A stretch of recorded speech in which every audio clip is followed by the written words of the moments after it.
recognizing Israel's plight on October 7 does not mean betraying the Palestinians. And they weren't able to do that, whether it is international women's rights organizations or institutions of human rights. Many of them had not only deserted us by remaining silent, but some of them had actually turned into denying that this took place on October 7, that Hamas used sexual violence as a tool of war, as a weapon of war, and they still keep denying.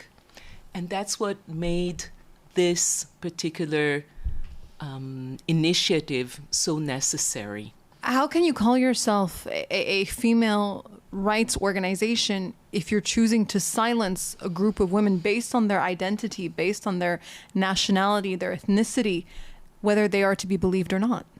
I asked the same question, and that is why I said that so many of them had failed. They preferred to sacrifice women's causes and the protection and the defense of women on the altar of their own politics.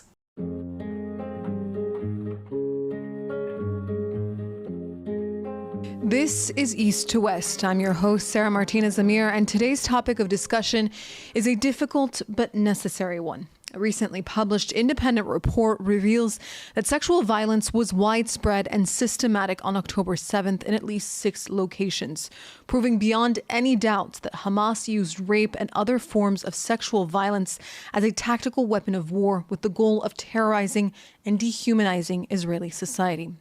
My guest today is someone uniquely qualified to help us understand both the legal and human dimensions of these crimes against humanity.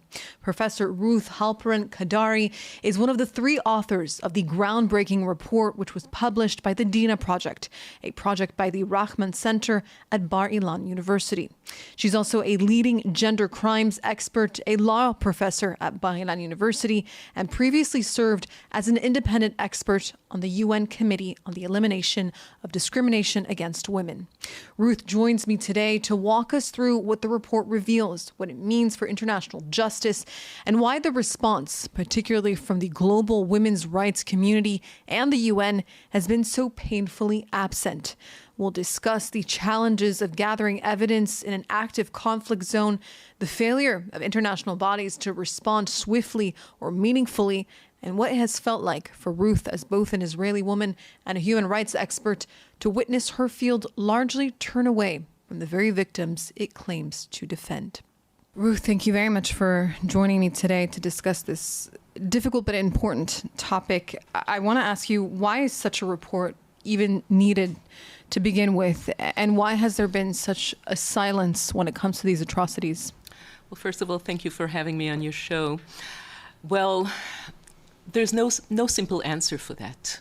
The need for the report, or the need for thorough and independent exposure of diving into and exposing what actually had taken place on October 7, and the fact that sexual violence was very much part of that horrific attack of Hamas on Israel on October 7, was necessary pretty much right from the beginning, because it was very clear that even more than in other cases, when sexual violence is used as a weapon of war, the particular case of October 7 and the ensuing war that started immediately afterwards in Gaza was a different case.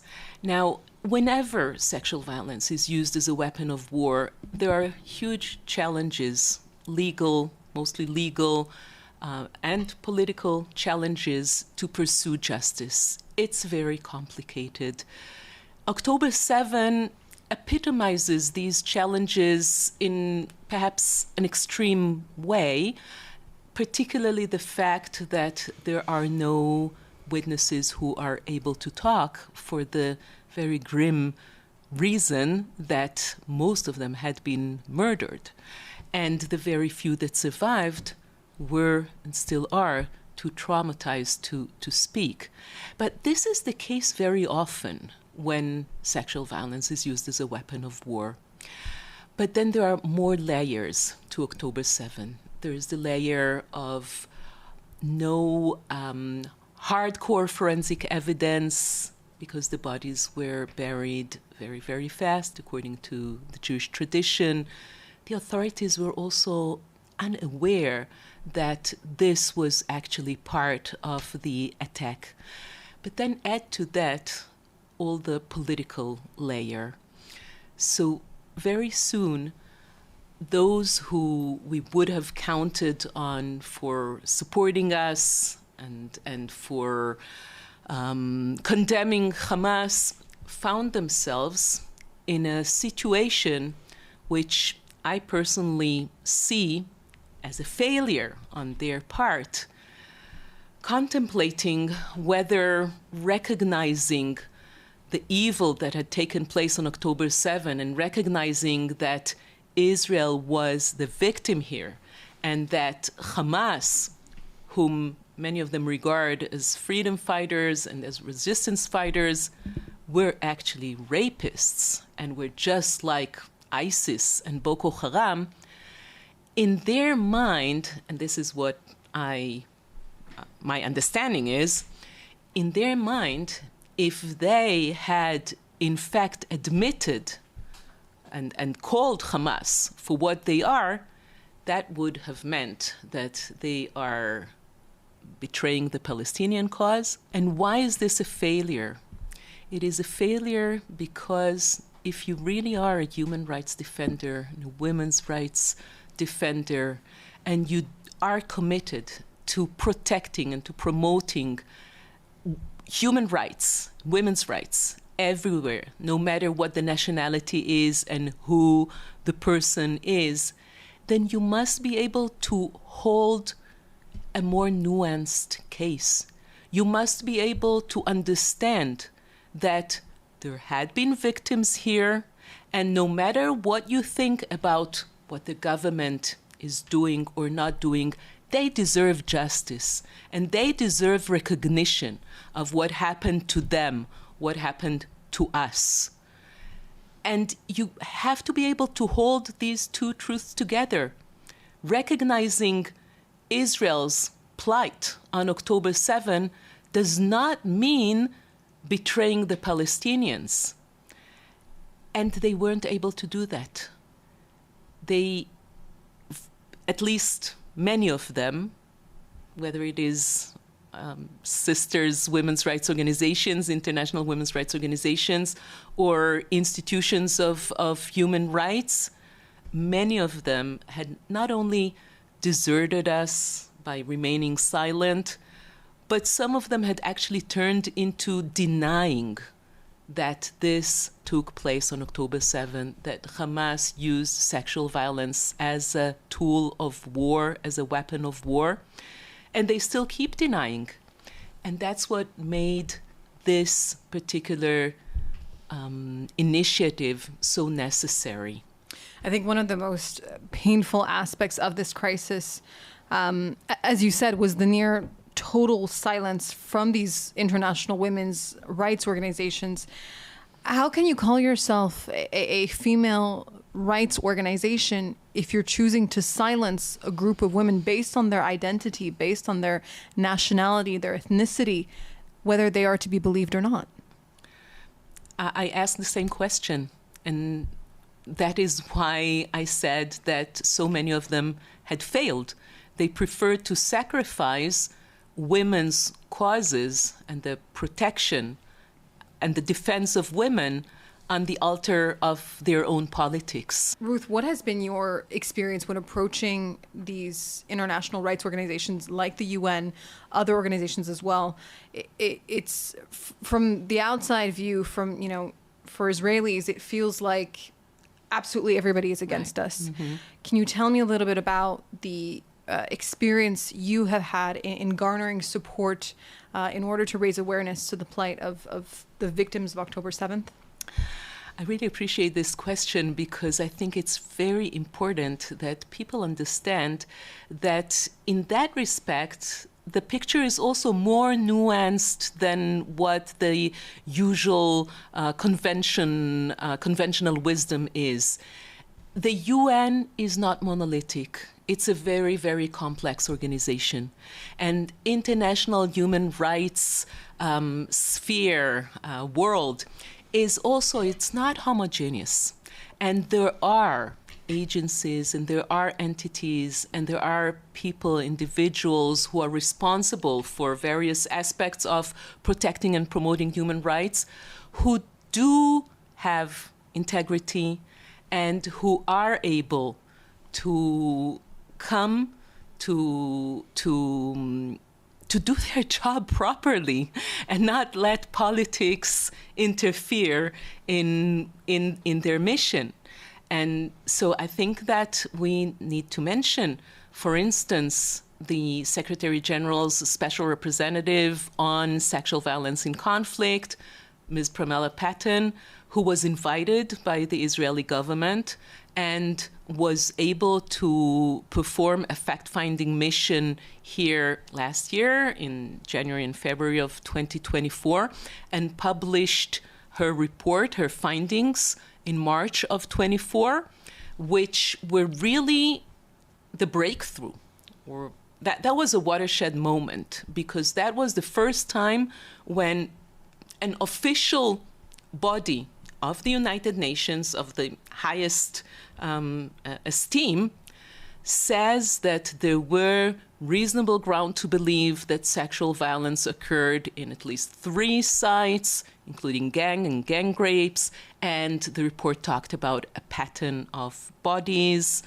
And we won't go into details in how these bodies were found, but also indicating that there was sexual violence committed on them before murdering them. And at that point, there were still dozens of hostages, including female hostages, in Gaza.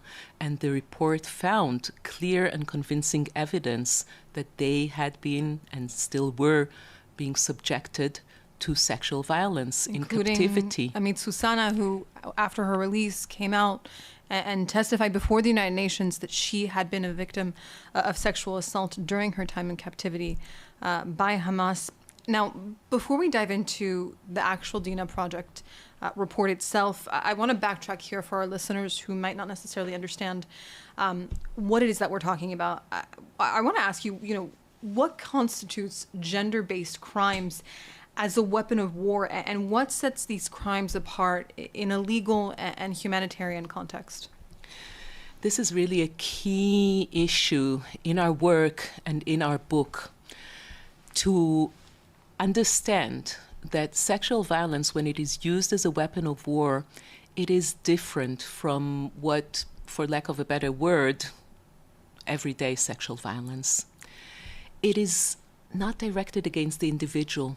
It is directed against the whole group of the enemy, of the collective, to inflict the highest level of terror, of horror, of dehumanization, of destruction through the bodies of the individual, mostly women, but sometimes, in fact, also men.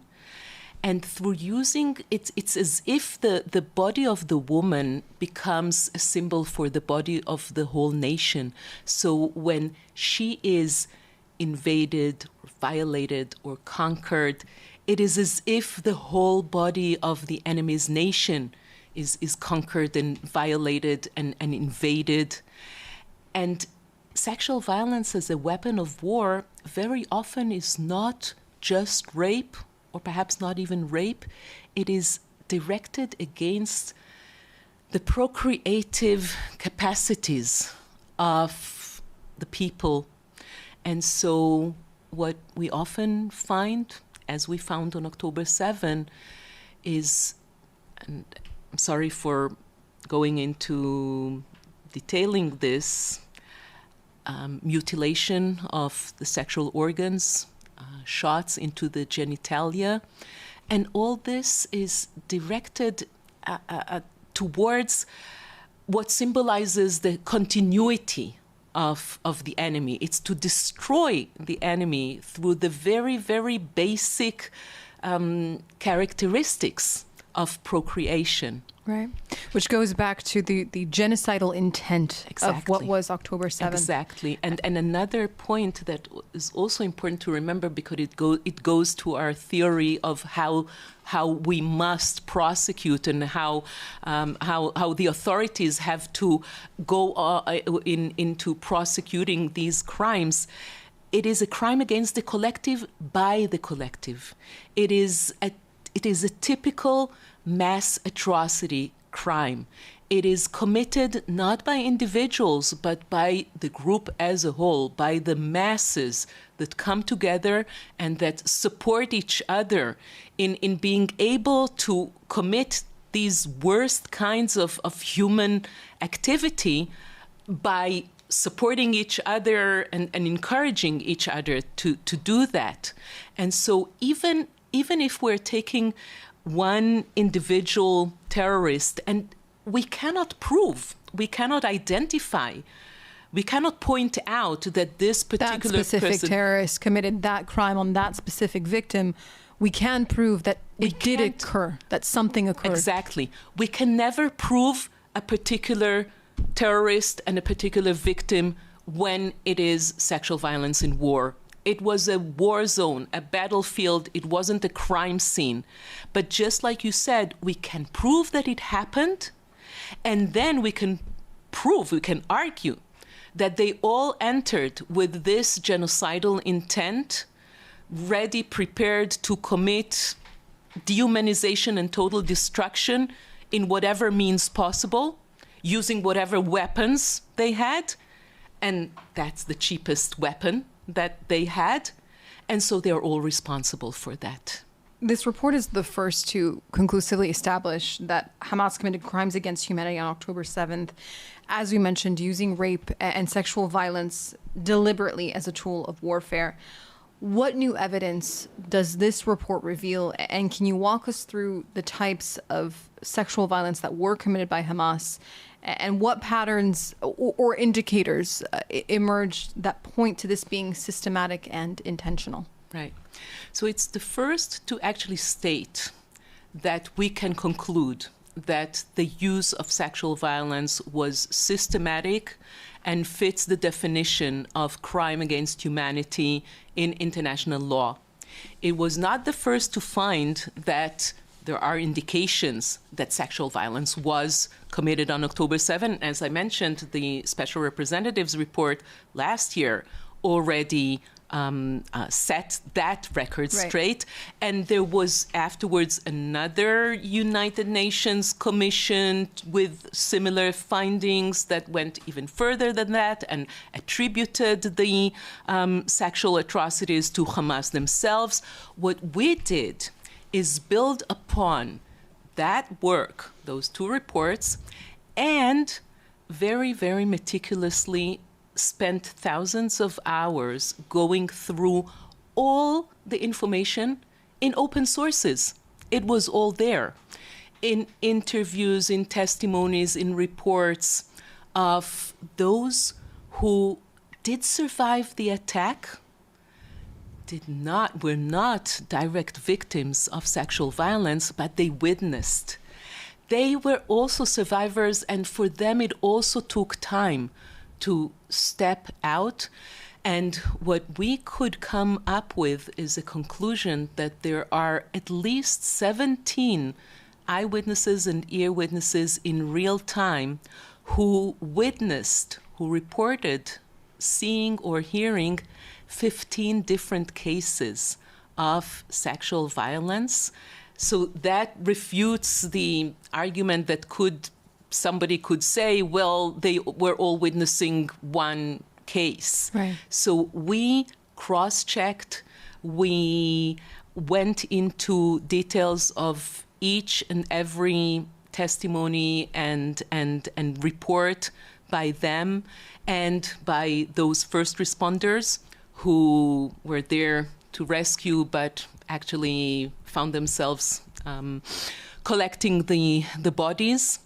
And we also went through all those testimonies of the hostages, of the returned hostages, who also slowly started saying more and telling more, following Amit Susana, the incredibly courageous and brave woman who was willing to really, I think, sacrifice her own healing and standing up to the world. And really speak out and represent every single victim there who had been silenced either by death or as you mentioned, the trauma.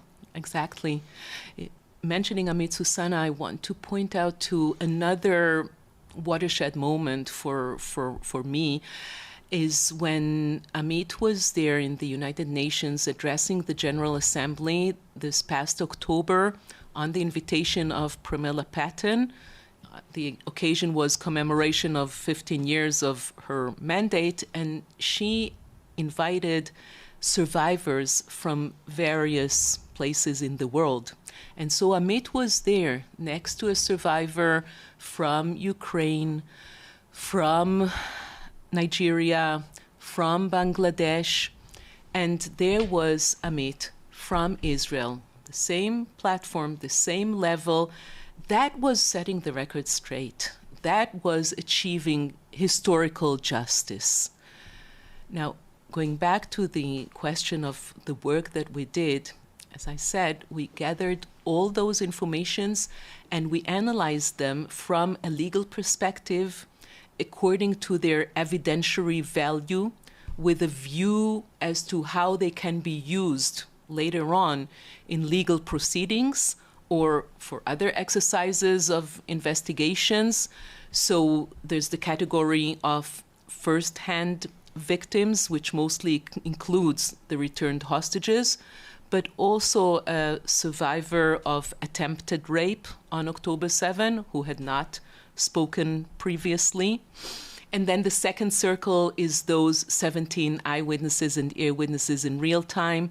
And then there is the testimonies of the first responders and the photographs, which is actually forensic evidence, the state of the bodies that they found, including photographs of bodies of women fully naked or partially naked with signs of shots into their genitalia or mutilation, object inserted into the private part of a body of a woman, or burnt from the area of the sexual organs, and then more evidence, more testimonies again from a legal and evidentiary perspective, and this creates what we call the evidentiary platform that, just like you said before, proves that it actually happened and that it was systematic because it occurred in 6 locations, at least 6 different locations, all at the same time,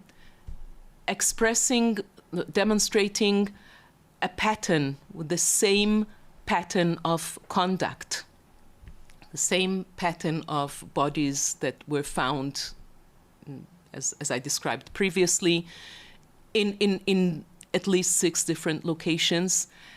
And we have to bear in mind that for us, those hours on October 7 seemed like eternity, but it was actually, relatively speaking, a very short span of time before IDF started fighting back. So in that short span of time, such an explosion of such extreme cruelty with similar and same patterns, that is a proof of the intent with which this was conducted. It could not have happened unless it was premeditated and planned. Now, again, when we want to do justice for cases of sexual violence in conflict, we can never put our hands on written instructions to rape.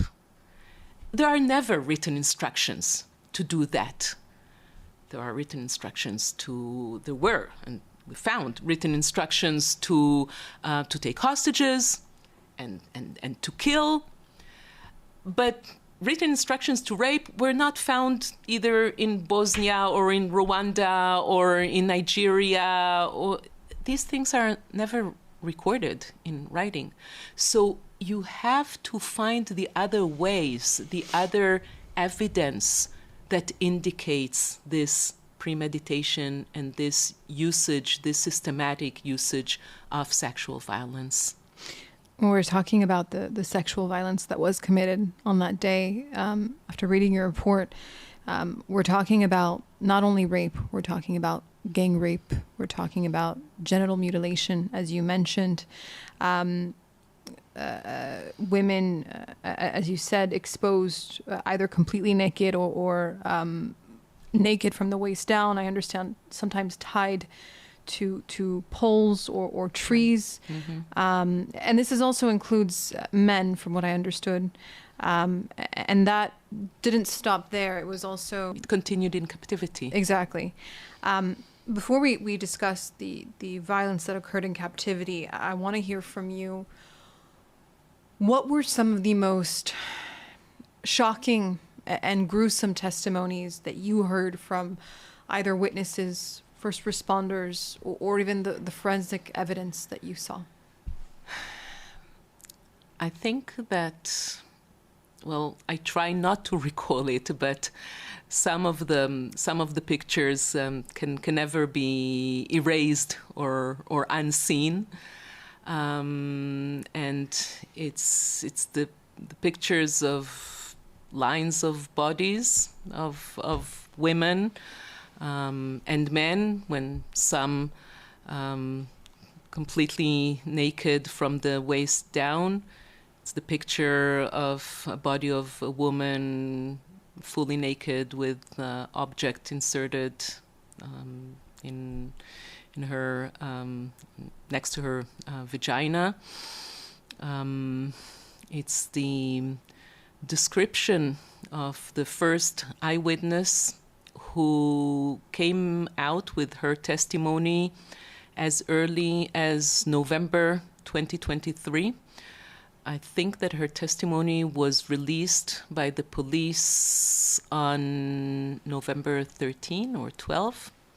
And I emphasize it because looking back at the reaction of all those women's organizations, I could perhaps give them the benefit of the doubt for the very first weeks, waiting for some kind of proof, quote unquote.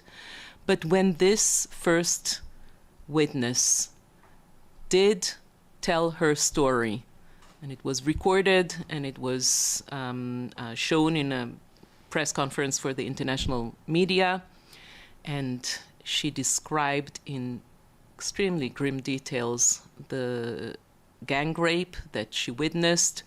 She managed to hide in the bushes, and a few meters away from her there was a group of 7 or 8 men passing the woman from one to another, raping her, and one of them cut her breast and started tossing it to others while still raping her, and then she was shot in the head.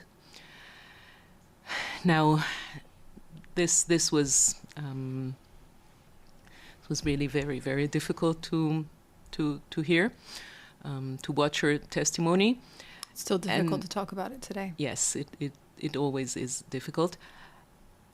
But when this was released to the world, quote unquote, that's when I expected them to start to say something, because this is where, I believe all women should come in. She was a survivor of the attack, and she spoke up and told what she had seen in her own eyes, and it's like nobody wanted to believe her. She met with silence, utter silence, and as you said, even denial. Yeah, it was a desertion. It felt like a betrayal.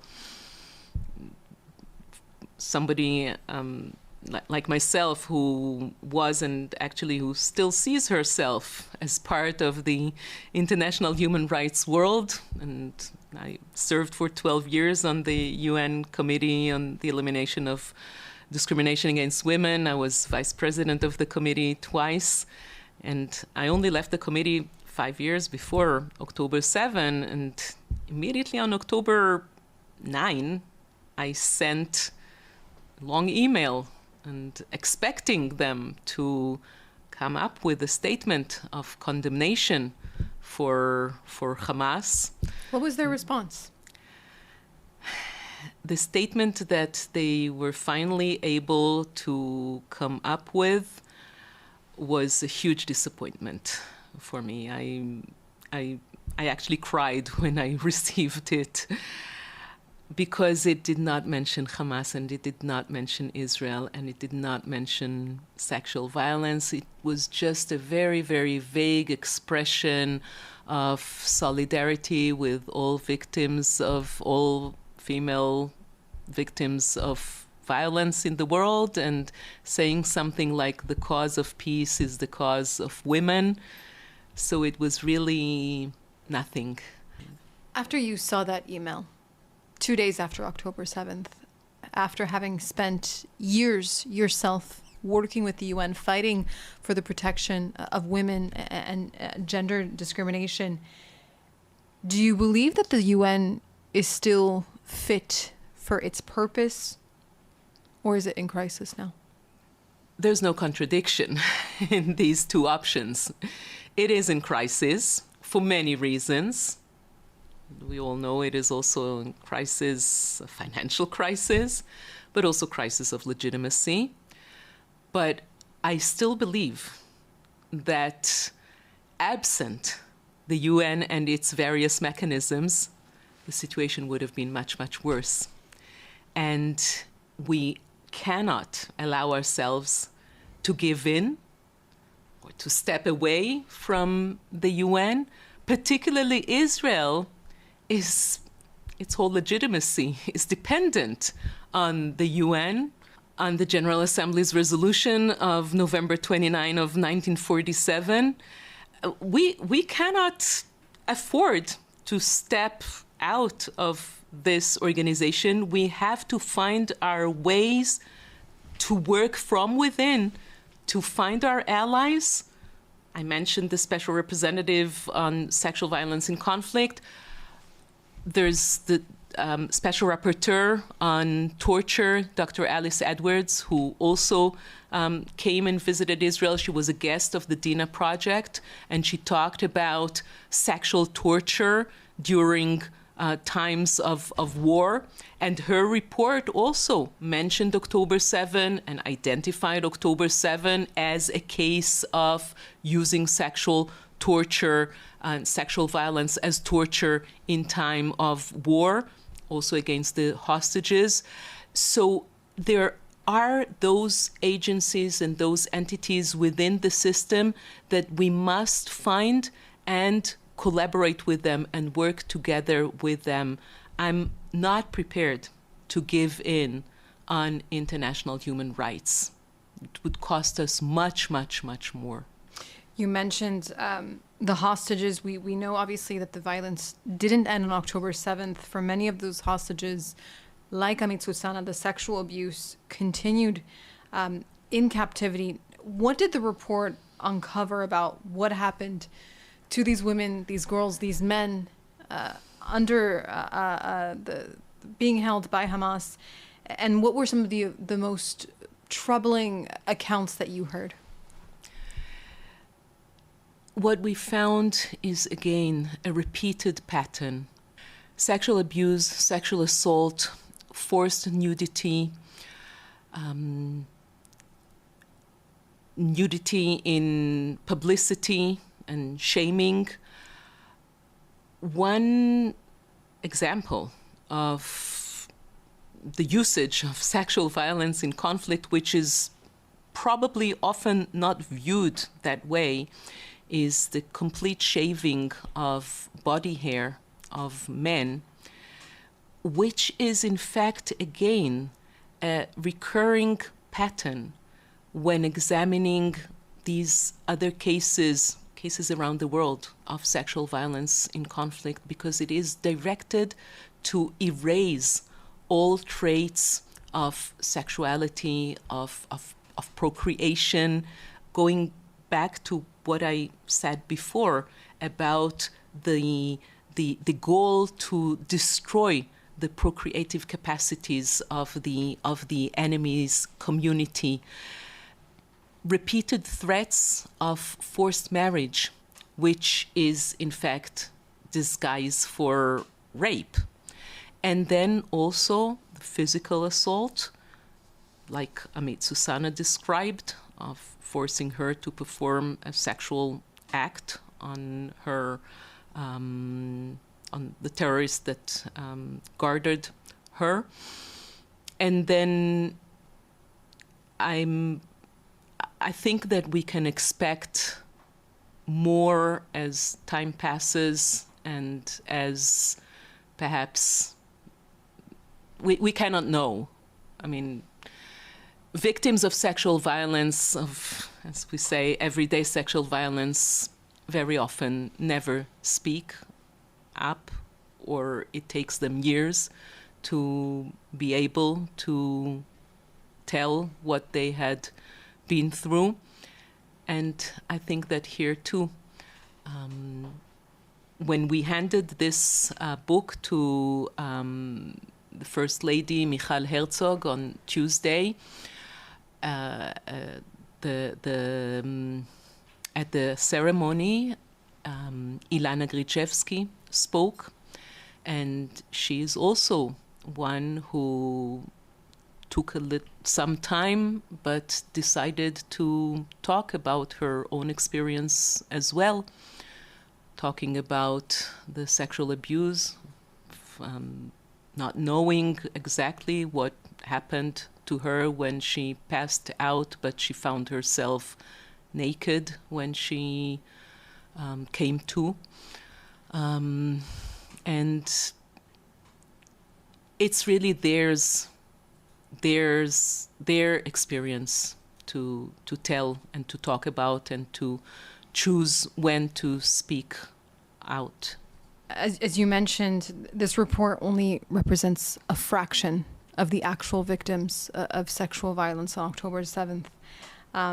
As you mentioned, they were either killed or too traumatized to speak. Now, legally, where does that impact the ability to prosecute these crimes? And more broadly, where does the current criminal justice paradigm fall short in addressing sexual violence as a weapon of war? It took international law centuries to actually recognize that rape in war is not the inevitable outcome of any armed conflict, but it is in fact a war crime and a crime against humanity.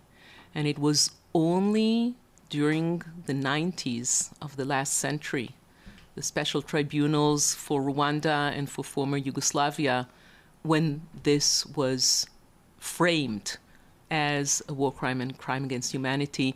So when you examine during the Nuremberg trials or the Tokyo trials, there was actually no mention of sexual violence and of rape, even though we know historically what happened to the Jewish victims and also what happened to German women when Russia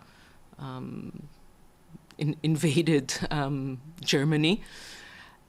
So what we now need is for international law, international criminal law, to go through another paradigm shift and to understand that prosecution for sexual violence in conflict is not like prosecuting regular or everyday rape and sexual violence. For those reasons that we already mentioned before, it is almost always impossible to identify a specific perpetrator. It is almost always impossible to find the connection between a specific perpetrator and a specific victim.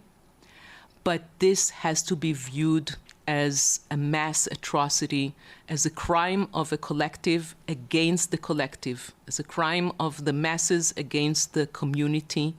And once it is proved that rapes happened, rapes occurred, sexual violence and sexual abuse did take place, then the theory of joint responsibility, of joint criminal enterprise, must step in and must be used so that each and every terrorist who took part in the attack should be held accountable for everything that happened during that attack. If this is not adopted, then impunity continues. Then there can never be accountability for these kinds of crimes.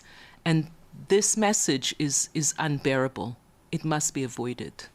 Ruth, finally, as an Israeli woman, a law professor, a gender rights expert, and someone who has spent years working within the UN system, what has it been like for you personally to see such clear evidence of gender crimes and to witness many of your international colleagues turn their backs on these victims, but not just them, you, your community?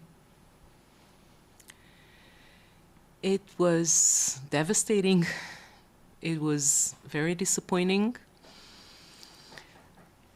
But I also have to say that we're now 21 months after that, and I do start seeing things in, to use that word again, in a more nuanced manner, and to understand that politicization of sexual violence in conflict is a recurring theme.